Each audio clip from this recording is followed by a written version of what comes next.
Bab 86, tanpa diduga, Yue Lingshan menderita penyakit ini selama lebih dari 10 tahun Tuhan, tidak sampai Yue Bukun dan istrinya kembali ke gunung dan menggunakan energi internal untuk mengusir angin dan dingin untuknya.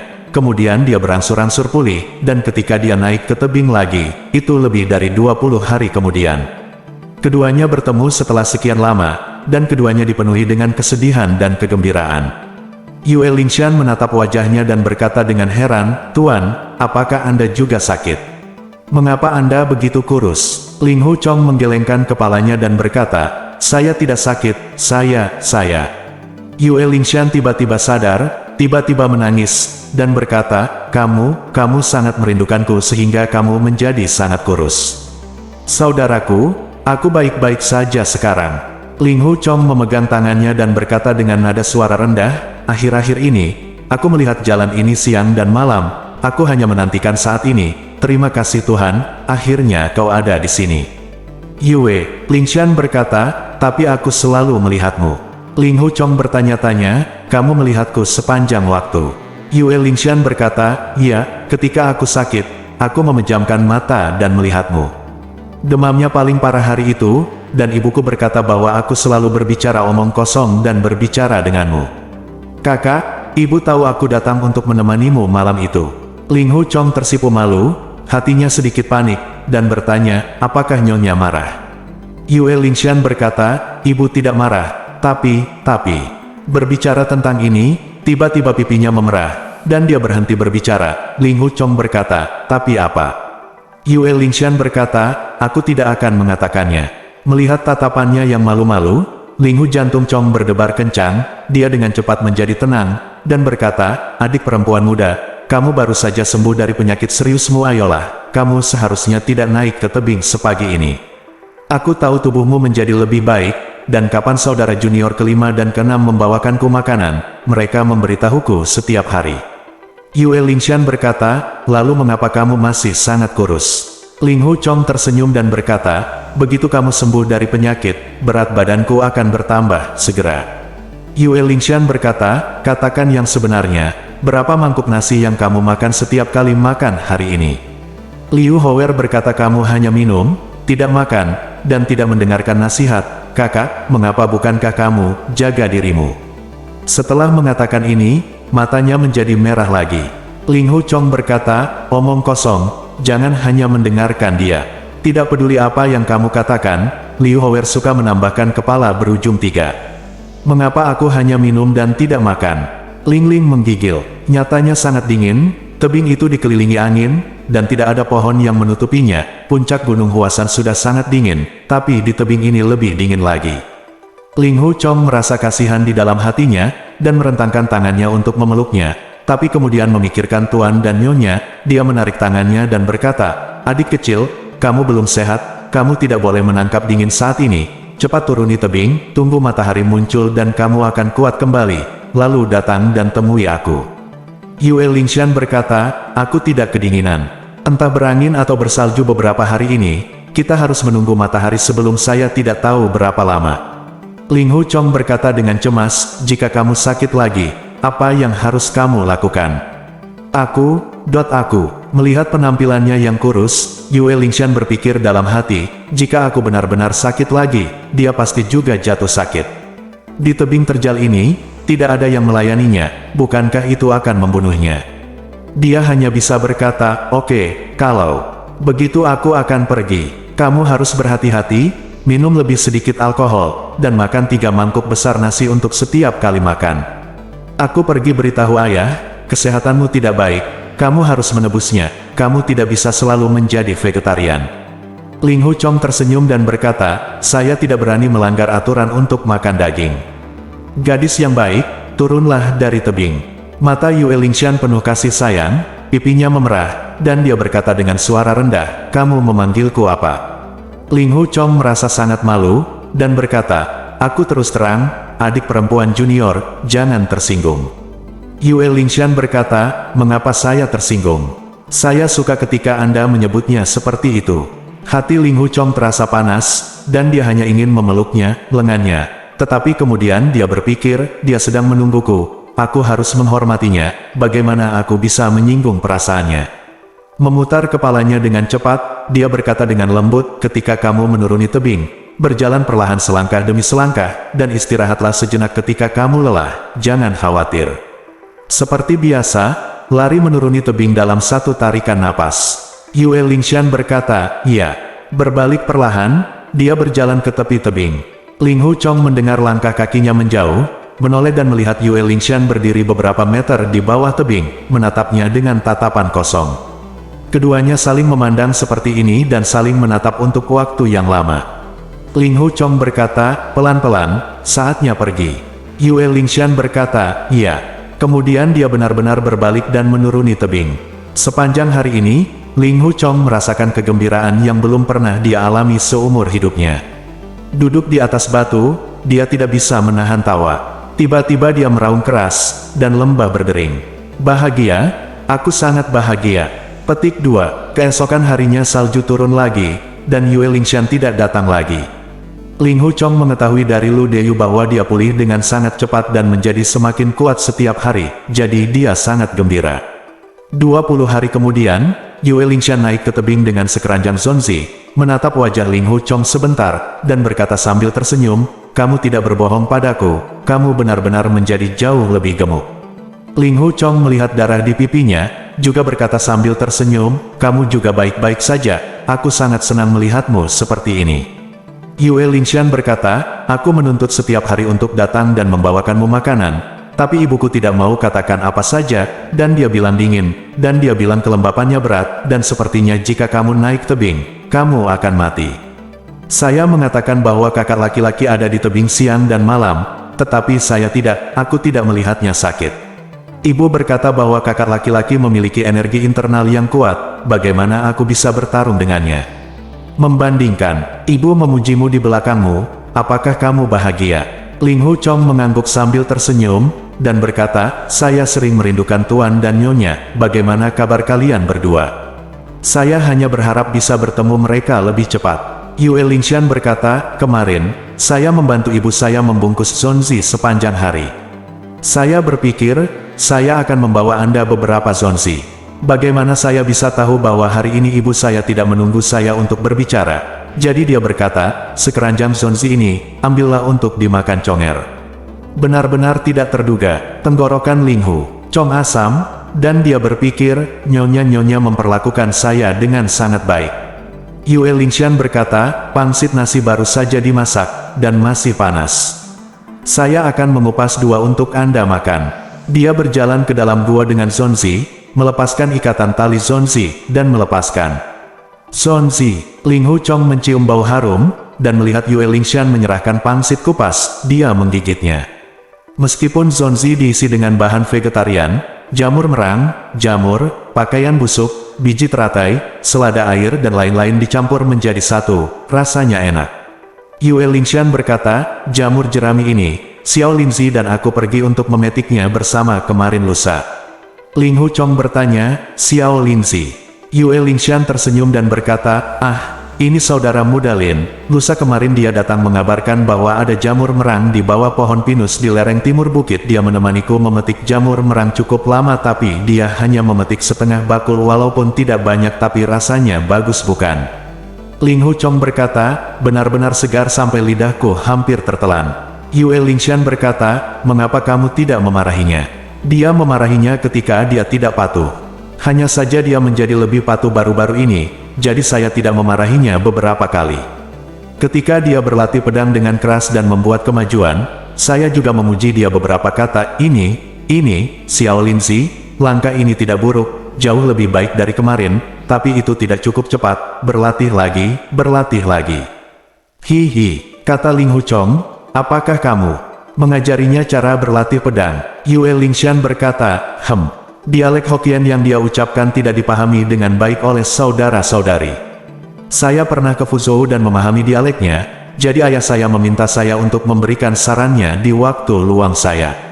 Kakak senior, saya tidak bisa naik tebing untuk melihat Anda, saya sangat bosan pokoknya, saya baik-baik saja, jadi saya akan mengajarinya beberapa trik. Xiao Linzi tidak bodoh, dia belajar dengan sangat cepat. Ling Hu Chong berkata sambil tersenyum, ternyata kakak perempuanku juga seorang master, jadi wajar saja dia tidak berani menentangmu. Yue Lingshan berkata, benar-benar patuh, tapi belum tentu benar. Kemarin saya memintanya untuk menemani saya menangkap burung pegar, tetapi dia menolak, mengatakan bahwa dua jurus, Bai Hong Guanri, dan gantung terbalik langit, belum dikuasai, dan dia perlu berlatih lebih cepat. Bab 87. Ling Hu Chong sedikit terkejut, dan berkata, baru beberapa bulan sejak dia datang ke Gunung Hua, dan dia sudah berlatih, Bai Hong menembus matahari, dan Tuan Surgawi menggantung terbalik. Saudari junior, ilmu pedang sekolah ini harus dilakukan langkah demi langkah, dan Anda tidak bisa terburu-buru. Yue Lingshan berkata, jangan khawatir, saya tidak akan mengajarinya tanpa pandang bulu. Xiao Linzi sangat kompetitif. Dia berlatih siang dan malam. Jika dia ingin mengobrol dengannya untuk beberapa saat, dia tidak bisa mengatakan beberapa kata, jadi dia bertanya mari kita bicara tentang ilmu pedang. Yang lain harus berlatih ilmu pedang selama 3 bulan, tetapi dia mempelajarinya dalam setengah bulan. Saya memintanya untuk bermain dengan saya, tetapi dia selalu menolak untuk menemaniku terus terang. Ling Hu Chong terdiam. Tiba-tiba, rasa kesal yang tak terlukiskan muncul di hatiku. Aku hanya makan 2 suap pangsit, dan setengah pangsit di tanganku sudah hilang. Yue Lingshan menarik lengan bajunya, dan berkata sambil tersenyum, Tuan Saudara, apakah kamu menelan lidahmu? Kenapa kamu diam saja? Ling Hu Chong tercengang, dan memasukkan setengah dari pangsit nasi ke dalam mulutnya. Pangsit nasi itu harum dan enak, tapi menempel di mulutnya, dia tidak bisa menelannya. Yue Lingshan menunjuk ke arahnya, terkikik genit, dan berkata, makan dengan tergesa-gesa, itu menempel di gigi. Ling Hu Chong tersenyum kecut, mencoba menelan kue beras, berpikir, aku sangat bodoh. Adik perempuan suka bermain, saya tidak bisa turun tebing, jadi dia membawa junior Brother Lin sebagai pendamping, itu sangat umum, saya sangat pelit, saya tidak peduli. Memikirkan hal ini, dia segera tenang dan tersenyum, pangsit nasi ini harus dibungkus oleh Muya, ini benar-benar lengket, tapi itu menyatukan gigi dan lidahku. Yue Lingshan tertawa keras, dan setelah beberapa saat, dia berkata, kakak yang malang, kamu sangat rakus untuk dipenjara di tebing ini.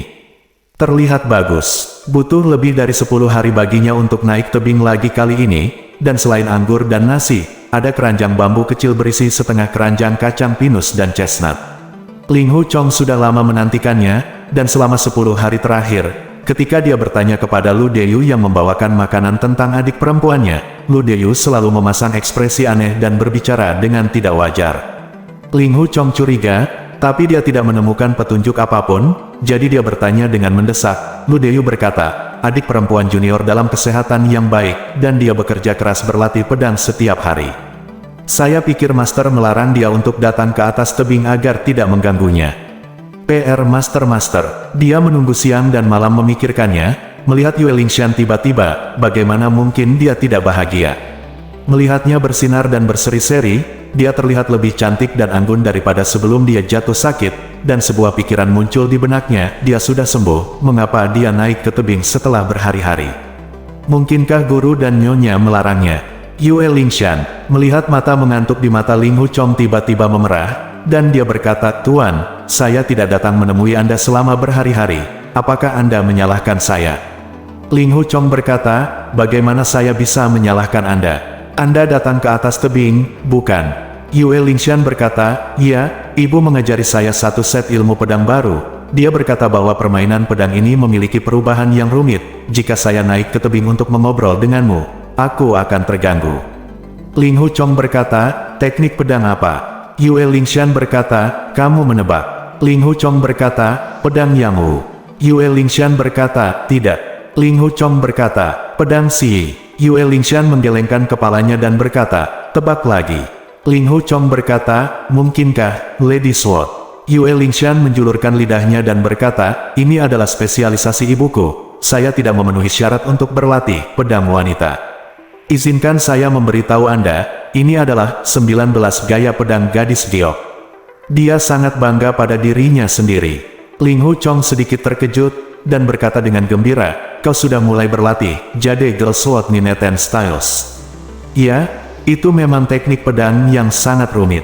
Jade Girl Sword hanya memiliki 19 gerakan, tetapi setiap formula memiliki perubahan yang rumit. Jika Anda tidak dapat mengingat dengan jelas, bahkan satu formula pun tidak mudah untuk diselesaikan. Dia pernah mendengar tuannya berkata, tujuan utama dari 19 gaya pedang gadis giok adalah untuk berubah secara luar biasa, yang sangat berbeda dari metode sekolah kami yang berfokus pada pengendalian pedang dengan energi. Murid perempuan lemah dalam kekuatan fisik. Ketika berhadapan dengan lawan yang kuat, mereka dapat menggunakan teknik pedang ini untuk menang kepintaran lebih baik daripada kecanggungan, tetapi murid laki-laki tidak perlu mempelajarinya. Jadi Ling Huchong juga tidak mempelajarinya. Dengan skill Yue Lingshan saat ini, sepertinya dia belum berlatih teknik pedang ini.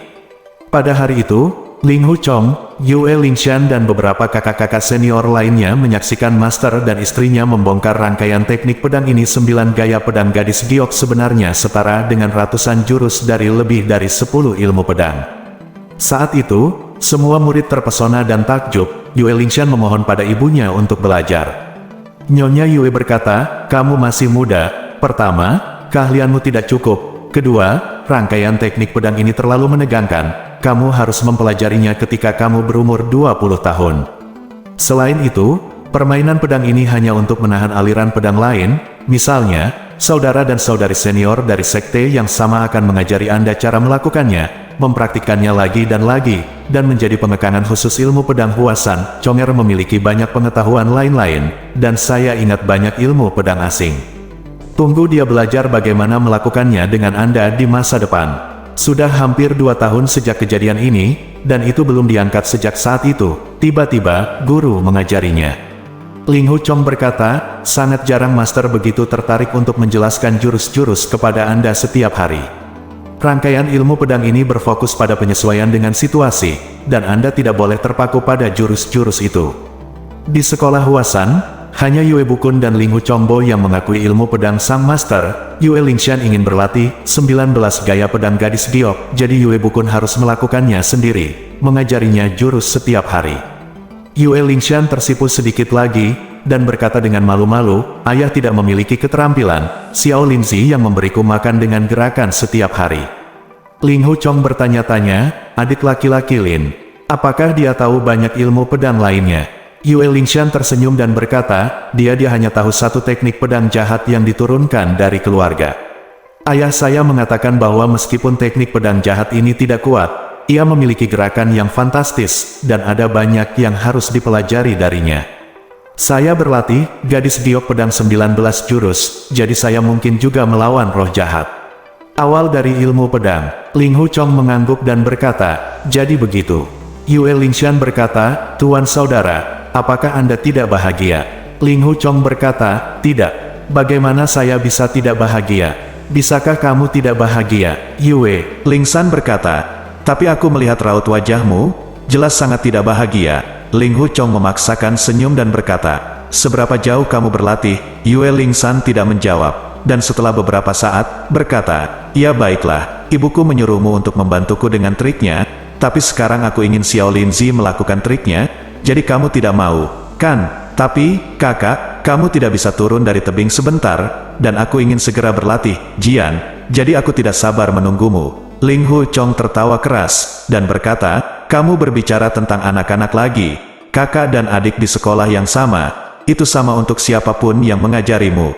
Dia berhenti, dan berkata sambil tersenyum, aku tahu kamu lebih suka meminta kakak Lin untuk mengajarimu trik daripada aku menemanimu. Yue Lingshan tersipu lagi, dan berkata, omong kosong, kemampuan Xiao Linzi jauh di belakangmu. Sekarang, apa gunanya meminta dia untuk mengajarimu?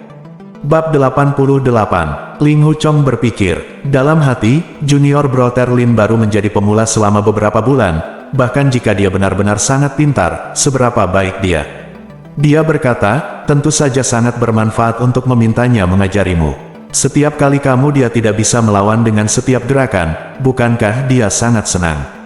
Yue Lingshan terkikik genit, dan berkata, dengan teknik pedang jahat kucing berkaki 3, apakah kamu masih ingin melawan? Ling Huchongsu tahu bahwa adik perempuan junior sangat kuat dan agresif, menebak bahwa dia dan Lin Pingzi akan membagi gerakan mereka. Set ilmu pedang yang baru dipraktikkan ini tentu saja akan berguna, dan dia akan unggul dalam setiap gerakan. Seni bela diri orang ini rendah, dan dia memang lawan terbaik. Segera, dia merasa tertekan dan berkata sambil tersenyum, "Kalau begitu izinkan saya mengajari Anda beberapa trik, dan lihat bagaimana kinerja Jade Girl Sword Nineten Styles Anda." Yue Lingshan sangat gembira, dan berkata sambil tersenyum, "Hebat, hari ini. Aku datang ke tebing hari ini hanya untuk..." Dengan senyum malu-malu, dia mencabut pedang panjangnya. Ling Hu Chong berkata, "Kamu datang ke tebing hari ini untuk mencoba ilmu pedang yang baru kamu pelajari. Oke, ayo kita lakukan." Yue Lingshan berkata sambil tersenyum, "Tuan, ilmu pedangmu selalu lebih kuat dari milikku, tapi tunggu sampai aku mempraktekkannya. Setelah menjadi Jade Girl Sword Nineten Styles, aku tidak akan diganggu olehmu." Ling Hu Chong berkata, "Kapan aku pernah mengganggumu? Aku benar-benar bersalah pada orang baik." Yue Lingshan mengangkatnya pedang panjang dan berkata, "Kamu masih belum mengeluarkannya." Pedang. Ling Hu Chong tertawa dan berkata, "Jangan sibuk." Dia membuat formula pedang dengan tangan kirinya, dan melompat keluar dengan telapak tangan kanannya, demi satu, mengatakan, "Ini adalah teknik pedang Song Feng sekolah King Cheng. Gerakan ini disebut Song Tao seperti guntur." Menggunakan telapak tangannya sebagai pedang, dia menusuk bahu Yue Lingshan. Yue Lingshan melangkah mundur ke samping, mengayunkan pedangnya ke telapak tangannya, dan berteriak, "Hati-hati." Ling Hu Chong tertawa dan berkata, "Sama-sama, aku akan menghunus pedangku ketika aku tidak bisa menghentikannya." Kata Yue Lingshan dengan marah, "Beraninya kamu menggunakannya. Apakah kamu melawan pedang gadis giok 19 gaya ku dengan tangan kosong?" Ling Hu Chong tertawa dan berkata, "Kamu belum menguasainya. Setelah aku melakukannya, aku tidak akan menang. Aku tidak bisa menggunakan tangan kosong." Yue Lingshan telah berlatih keras 19 gaya pedang gadis giok akhir-akhir ini. Sadar bahwa ilmu pedang telah membuat kemajuan besar, bahkan dibandingkan dengan master kelas 1 di Jianghu, dia bukan siapa-siapa, lebih rendah dari yang lain. Jadi jika dia tidak mendaki tebing selama lebih dari 10 hari, atau jika angin bocor, dia sangat baik sehingga Ling Hu Chong sangat mengaguminya, banyak perhatian padanya, dan hanya menggunakan sepasang telapak tangan berdaging untuk menerima 19 gaya pedang gadis giok dan segera berkata dengan ekspresi serius, "Jika pedangku menyakitimu, jangan salahkan aku, dan kamu bisa jangan beritahu orang tuamu." Ling Hu Chong berkata sambil tersenyum, "Tentu saja, kau harus menggunakan yang terbaik. Jika kau murah hati di bawah pedang, kau tidak akan bisa menunjukkan kemampuanmu yang sebenarnya." Saat dia berbicara, telapak tangan kirinya tiba-tiba menebas, dan dia berteriak, "Hati-hati." Yue Lingshan terkejut, dia berteriak, "Kenapa? Bagaimana? Tangan kirimu juga pedang. Bahu Lingshan akan terluka. Gunakan pedang ganda." Petik 2. Yue Lingshan berkata, "Iya. Saya telah melihat beberapa murid King Cheng memakai pedang ganda, tapi saya lupa tentang itu.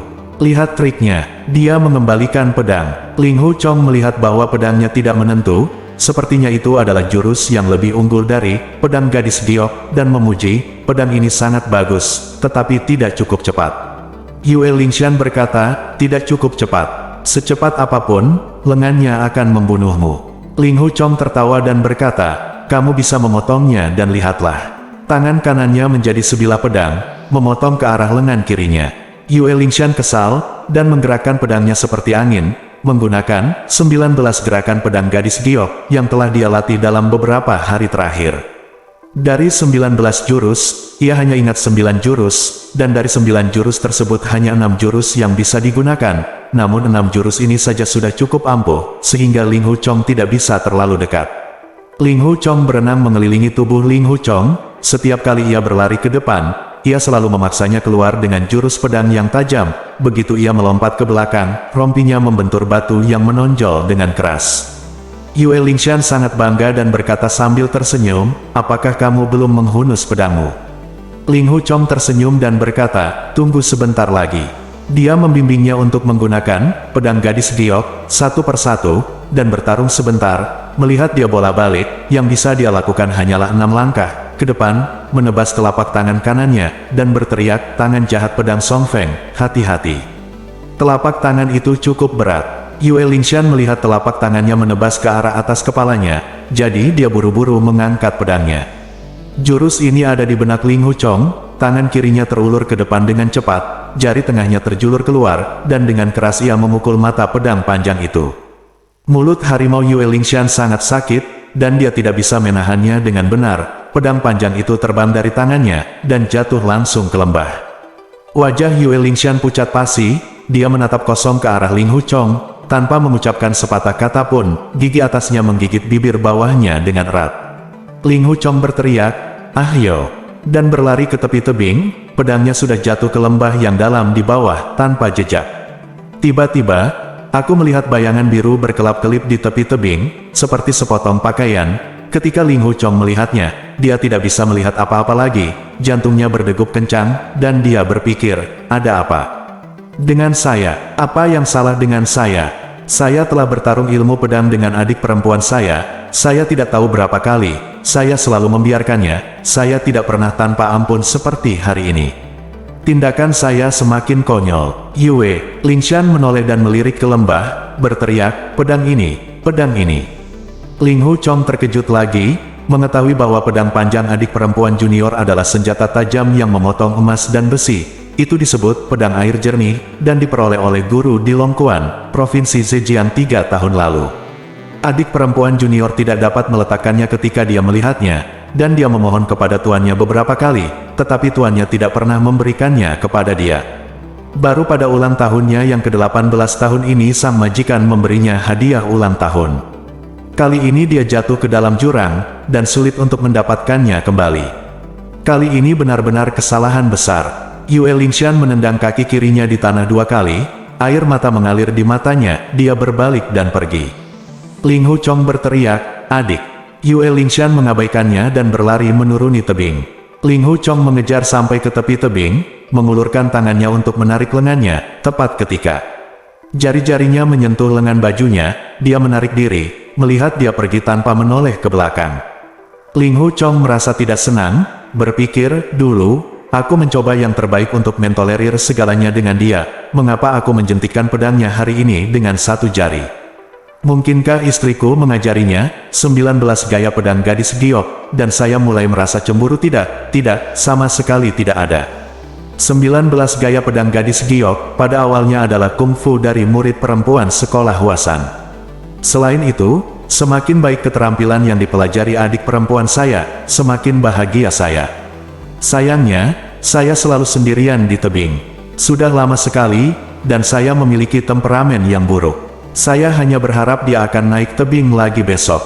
Saya akan meminta maaf padanya. Lebih baik untuk bersaing dengan pedang lagi. Aku akan membiarkan dia melakukan gerakan brilian dan menghunus pedang di lenganku. Selama ada lebih banyak darah, dia akan malu dan berhenti marah padaku. Malam itu, aku tidak bisa tidur untuk apapun, dan duduk bersila di atas batu untuk berlatih Qigong sebentar. Cahaya bulan miring ke dalam gua dan menyinari dinding batu.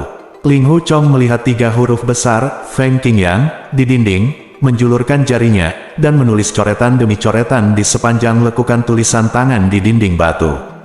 Bab 89. Tiba-tiba gelap di depan matanya, sebuah bayangan menutupi dinding batu.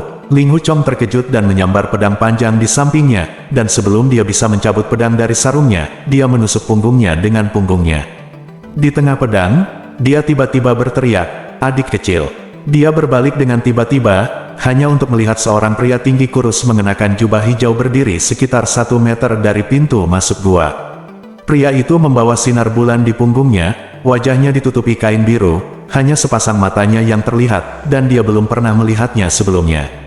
Ling Hu Chong berteriak, siapa yang mulia? Kemudian ia melangkah keluar gua dan menghunus pedang panjangnya. Pria itu tidak menjawab, mengulurkan tangan kanannya, dan menebas ke depan ke kanan 2 kali, yang ternyata adalah 2 jurus dalam, 19 gaya pedang gadis giok yang digunakan Yue Lingshan pada siang hari. Ling Hu Chong terheran-heran, sebagian besar rasa permusuhan langsung sirna, dan bertanya, apakah yang mulia senior dari sekolah ini? Tiba-tiba, embusan angin menerpa wajahnya. Ling Hu Chong tidak sempat berpikir, dia mengayunkannya, pedangnya dan potong. Tepat di sini pada saat itu, ada sedikit rasa sakit di bahu kiri, dan sudah terkena telapak tangan pria itu, tetapi pria itu sepertinya belum menggunakan kekuatan batinnya. Ling Hu Chong sangat terkejut, ia segera meluncur beberapa langkah ke kiri. Tapi pria itu tidak mengejar, dia menggunakan telapak tangannya sebagai pedang, dan dalam sekejap, dia menggunakan lusinan jurus dalam 6 gaya, jadi Nineten Swords, sekaligus. Lusinan jurus ini seperti satu jurus, tekniknya sangat cepat, benar-benar luar biasa. Setiap jurus dibongkar oleh Yue Lingshan dan Ling Huchong di siang hari. Ling Huchong bisa melihatnya dengan jelas di bawah sinar rembulan sekarang, tapi bagaimana dia bisa membuat lusinan jurus pedang terlihat seperti satu jurus? Sejenak, dia membuka mulutnya lebar-lebar, dan seluruh tubuhnya tampak membeku. Pria itu menjentikkan lengan bajunya yang panjang, berbalik dan berjalan ke belakang tebing. Setelah beberapa saat, Ling Huchong berteriak, "Senior! Senior!" Dia mengejar tebing, tapi dia melihat cahaya terang di mana-mana, di mana ada orang. Ling Huchong menarik napas dalam-dalam dan berpikir, siapa dia? Jika dia menggunakan jadi Nineten Sword seperti ini, apalagi aku tidak bisa menjentikkan pedang panjang di tangannya, setiap gerakan dia bisa memotong telapak tanganku. Tidak, ini bukan hanya tentang memotong telapak tangan saya, Anda dapat menikam saya dimanapun Anda mau, dan memotong saya dimanapun Anda mau. Di bawah 6 gaya, Jadegel Nineten Swords ini, Ling Huchong hanya bisa bergantung pada belas kasihan pembantaian. Teknik pedang ini sangat kuat. Kemudian dia berpikir lagi, jelas itu bukan kekuatan gerakan pedang, tapi cara dia menggunakan pedang. Aku tidak bisa menangani pedang semacam ini, tidak peduli seberapa biasa-biasa saja gerakannya adalah. Pria ini siapa dia? Bagaimana mungkin di Gunung Hua? Setelah berpikir lama, dia tidak dapat menemukan petunjuk, tetapi dia berpikir bahwa Tuan dan Nyonya akan mengetahui asal-usul orang ini, dan adik perempuan junior akan datang ke tebing besok dan memintanya untuk bertanya kepada Tuan dan Nyonya tentang hal itu. Tapi Yue Lingshan tidak naik tebing pada hari kedua, dan dia masih tidak naik pada hari ketiga dan keempat. 18 hari kemudian, dia dan Lu Deyu mendaki tebing bersama. Ling Huchong telah menantikan untuk bertemu dengannya selama 18 hari 18 malam, dia ingin mengatakan sesuatu, tetapi Lu Deyu ada di sisinya, jadi dia tidak bisa mengatakannya. Setelah makan, Lu Deyu mengerti maksud Ling Huchong, dan berkata, "Kakak, adik, kamu sudah lama tidak bertemu denganku, mari kita bicara di sini sebentar, aku akan menurunkan keranjang makanan dulu." Yue Lingshan tersenyum dan berkata, "6 monyet, apakah kamu ingin melarikan diri? Ayo pergi bersama." Dia berkata dan berdiri. Ling Huchong berkata, "Junior Martial Sister, ada yang ingin kukatakan padamu." Yue Lingshan berkata, "Oke, Senior Brother ingin mengatakan sesuatu." Liu Howell, kau juga berdiri dan mendengarkan pelajaran dari Senior Brother. Ling Huchong menggelengkan kepalanya dan berkata, "Saya tidak mengajar. Pedang air jernih, Anda." Yue Lingshan buru-buru berkata, "Saya memberitahu ibu saya bahwa ketika saya sedang berlatih, Jadegel Sword Nineten Styles, saya tidak sengaja menjatuhkan pedang ke lembah, dan saya tidak dapat menemukannya lagi. Tidak lagi. Saya menangis sebentar, alih-alih memarahi saya, ibu saya menghibur saya, mengatakan bahwa saya akan mencoba menemukan pedang yang bagus untuk saya lain kali. Masalah ini sudah lama berlalu, jadi mengapa membawanya?" Dia mengulurkan tangannya, tersenyum. Semakin dia tidak menganggapnya serius, Ling Huchong semakin gelisah, dan berkata, "Setelah hukumanku berakhir, setelah aku turun dari tebing, aku akan pergi ke sungai dan danau untuk menemukan pedang yang bagus untuk kembali padamu." Yue Lingshan tersenyum dan berkata, "Saudaraku, aku selalu ingat apa yang kamu lakukan dengan pedang. Terlebih lagi, aku tidak sengaja menjatuhkan pedang ke lembah sendirian, dan siapa yang menyalahkanku karena tidak pandai belajar? Semua orang hanya mengatakan, jika kamu tidak melakukan apa-apa, kamu akan menendang nasi." Kata Gehe cekikikan. Ling Huchong tercengang, dan bertanya, "Apa yang kamu katakan?" Yue Lingshan tersenyum dan berkata, Kamu tidak tahu, ini yang sering dikatakan Xiao Linzi, tapi lakukan yang terbaik, masing-masing bergantung pada takdirnya, dia tidak bisa berbicara dengan benar, jadi aku hanya menirunya mengolok-oloknya, haha, telur lebih suka pakai, nasi harus ditendang." Ling Huchong tersenyum pahit, dan tiba-tiba teringat, hari itu ketika juniorku saudariku menggunakan Jadegel Sword Nineten Styles, mengapa aku menggunakan pedang Song Feng dari sekolah King Cheng? Aku tidak bisa menghadapinya. Mungkinkah aku tega berurusan dengan ilmu pedang jahat saudara muda Lin? Lin Jiafuei-nya biro pengawal dihancurkan dan keluarganya semua terluka di tangan faksi King Cheng. Saya sengaja mengejeknya. Mengapa saya begitu jahat? Kemudian saya berpikir lagi, hari itu di halaman Hengshan Kunyu, Saya hampir mati di bawah kekuasaan Yu Changhai, semua karena saudara muda Lin mengabaikan keselamatannya sendiri dan berteriak, tidak tahu malu menggertak yang kecil dengan yang besar. Yu Changhai hanya menutup telapak tangannya. Omong-omong, saudara muda Lin telah menyelamatkan hidupku. Memikirkan hal ini, dia merasa malu, menghela nafas lega, dan berkata, saudara muda Lin berbakat dan mau bekerja keras. Dalam beberapa bulan terakhir, adik perempuan saya mengajari saya cara menggunakan ilmu pedang, jadi saya harus memilikinya, maju dengan sangat cepat. Sayang sekali saya tidak bisa turun tebing tahun ini, kalau tidak dia akan baik kepada saya, dan saya harus membantunya berlatih ilmu pedang. Yue Lingshan mengangkat alisnya. Suan berkata, bagaimana bisa Xiao Linzi, aku tidak pernah mendengar dia berbicara tentang itu. Ling Hu Chong berkata, tentu saja dia tidak akan mengatakannya sendiri. Jadi dia menjelaskan situasi hari itu secara rinci. Yue Lingshan sadar, dan berkata, tidak heran ayah memujinya karena semangat kepahlawanannya. Jadi dia diselamatkan di bawah tangan Sai Bei Mingtuo. Saya pikir dia sangat bodoh, jadi dia juga membela Anda, jadi berteriak keras. Setelah mengatakan ini, dia tidak bisa menahan tawa, dan berkata, dengan kemampuan kecilnya, dia benar-benar menyelamatkan kakak senior dari Sekte Huasan, dan membunuh master dari Sekte Qingcheng untuk putri pemimpin Sekte Huasan. Aizi, dua insiden ini saja sudah cukup untuk membuat gebrakan besar di dunia seni bela diri. Hanya saja tidak ada yang menyangka pahlawan seperti itu yang suka melawan ketidakadilan. Hehe, seni bela diri Lin Pingzi adalah sangat biasa.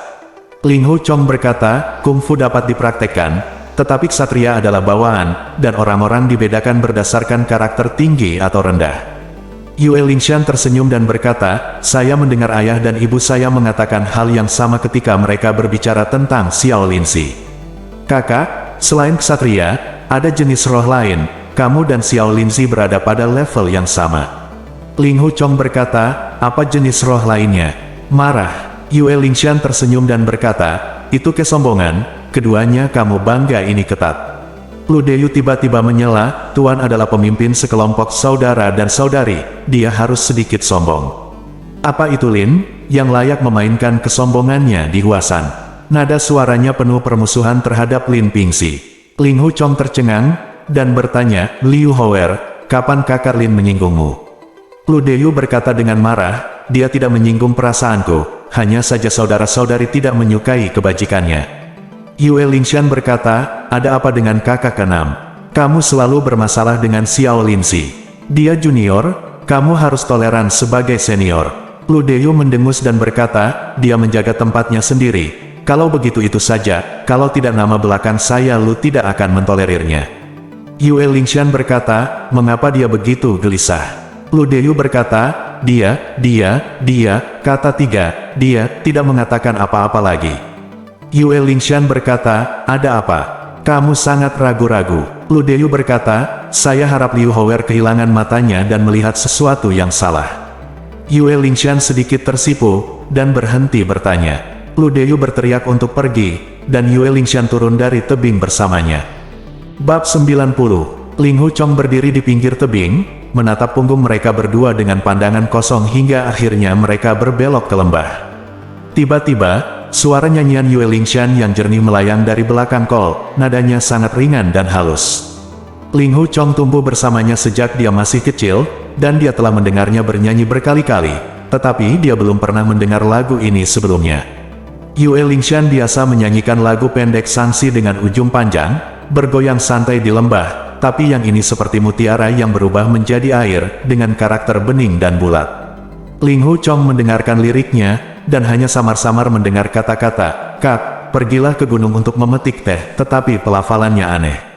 Seringkali, dia hanya mendengar suara dan tidak dapat membedakan artinya. Lagu baru ini sangat bagus, lain kali Anda datang ke tebing, tolong minta dia untuk menyanyikannya dari awal. Tiba-tiba, seolah-olah dia dipukul dengan keras oleh palu di dada, dia tiba-tiba menyadari, ini adalah lagu rakyat Fujian, Lin Sidi. Mengajarinya, malam itu, Ling Hu Chong tidak bisa tidur karena pikirannya, dia bisa mendengar lagu-lagu daerah Yue Lingshan yang lincah dan hidup dengan suara yang tidak bisa dibedakan.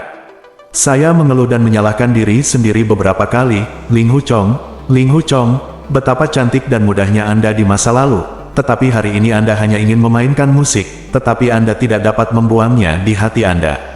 Tidak ada gunanya menjadi laki-laki. Meskipun dia tahu dia seharusnya tidak melakukannya. Lagu rakyat pujian Yue Lingshan tapi nadanya selalu tertinggal di telingaku. Dengan sakit kepala di hatinya, dia mengambil pedang panjang dan menebas dinding batu, tetapi dia merasakan gelombang energi internal di dantiannya, dan dia menusuk dengan pedang, dan postur kekuatannya seperti gerakan Madame Yue, Wu Suang Wudu, Ning Xuan Sword dengan bunyi gedebuk, pedang panjang itu tertancap ke dinding batu hingga mencapai gagangnya. Ling Hu Chong terkejut, dan berpikir, seberapa cepat kungfunya berkembang dalam beberapa bulan terakhir. Mustahil baginya untuk menembus dinding batu dengan pedangnya sampai mencapai gagangnya. Pedang menembus batu seperti pohon busuk, bahkan jika itu adalah tuan atau istri, itu mungkin tidak mampu melakukannya. Dia tertegun sejenak, lalu mengeluarkan bilah pedangnya. Dia merasakan di tangannya bahwa dinding batu itu sebenarnya hanya lapisan tipis. Ada ruang kosong yang terpisah 2 atau 3 inci, dan ada lubang di ujung lainnya dari dinding batu. Penasaran? Dia menusukkan pedangnya lagi, dan dengan keras, pedang panjang itu patah menjadi 2. Ternyata kali ini kekuatan batinnya tidak mencukupi, dan dia bahkan tidak bisa menembus lempengan batu berukuran 2 atau 3 inci. Dia mengutuk, pergi keluar gua, mengambil sebuah batu besar, dan melemparkannya ke dinding batu dengan sekuat tenaga. Batu-batu itu bertabrakan, dan terdengar gema samar dari balik dinding batu. Jelas ada ruang terbuka yang luas di belakang dia. Dia memukulnya lagi dengan sekuat tenaga, dan tiba-tiba terdengar dentuman. Batu itu melewati dinding batu dan jatuh ke tanah di ujung yang lain. Tetapi suara dentuman itu terdengar terus-menerus, dan batu itu terus berguling ke bawah. Dia menemukan bahwa ada sebuah gua di balik dinding batu, dan segera menyingkirkan semua masalahnya dari pikirannya. Dia pergi untuk mengambil batu itu dan menghancurkannya lagi. Dalam beberapa pukulan, sebuah lubang pecah di dinding batu itu, dan kepalanya bisa dimasukkan melalui lubang itu. Dia membuat lubang di dinding batu lebih besar, menyalakan obor, dan masuk. Dia melihat sebuah terowongan sempit di dalamnya. Di sebelahnya, tergeletak kerangka. Adegan ini terlalu tak terduga. Dia duduk dan berpikir, mungkinkah ini makam para pendahulu? Tetapi mengapa kerangka ini tidak berbaring telentang, tetapi bersujud seperti ini? Lihat penampakan ini, terowongan sempit ini bukan makamnya jalan. Melihat ke bawah ke kerangka, dia melihat bahwa pakaian di tubuhnya telah membusuk menjadi debu, memperlihatkan tulang putih, dan di samping kerangka itu ada 2 kapak besar, bersinar terang di bawah cahaya obor. Dia mengambil kapak, dengan tangan yang beratnya sekitar 40 kg tanpa rasa khawatir. Dia mengangkat kapak dan menebas dinding batu di sampingnya, dengan suara retak, sebuah batu besar langsung jatuh. Dia tercengang lagi, kapak ini sangat tajam, sangat tidak biasa, itu pasti senjata seorang senior seni bela diri. Dia juga melihat bahwa tempat pemotongan kapak di dinding batu sangat halus, seperti pisau memotong tahu, dan ada juga kapak tajam memotong di sampingnya. Setelah berpikir sebentar, dia tidak bisa menahan diri untuk tidak terkejut. Dia mengangkat obor dan berjalan ke bawah. Lubang itu penuh dengan bekas pemotongan kapak. Dia keluar ya, dia dipenjara di tengah gunung. Jadi dia menebang gunung dengan kapak tajam, berniat untuk keluar dari gunung, tetapi gagal, dan hanya berjarak beberapa inci dari lubang. Jadi dia putus asa dan meninggal karena kelelahan. Nasib pria ini tidak baik, dia ada di sini. Setelah berjalan lebih dari 10 zang, terowongan itu masih belum mencapai ujungnya, dan dia berpikir, pria ini telah menggali jalan pegunungan seperti itu. Ketekunan dan seni bela dirinya benar-benar langka di zaman ini. Mau tak mau aku mengaguminya. Setelah berjalan beberapa langkah lagi, dia melihat 2 kerangka lagi di tanah, yang satu duduk di dinding dan yang lainnya meringkuk seperti bola. Ling Hu Chong berpikir dalam hati, ternyata lebih dari 1 orang di penjara di lereng gunung. Kemudian dia berpikir, ini adalah faksi Huasan saya yang pada dasarnya penting, dan tidak mudah bagi orang luar untuk datang. Begitu juga kerangka ini semua senior dari faksi Huasan saya yang melanggar aturan sekte, dan dipenjara sampai mati.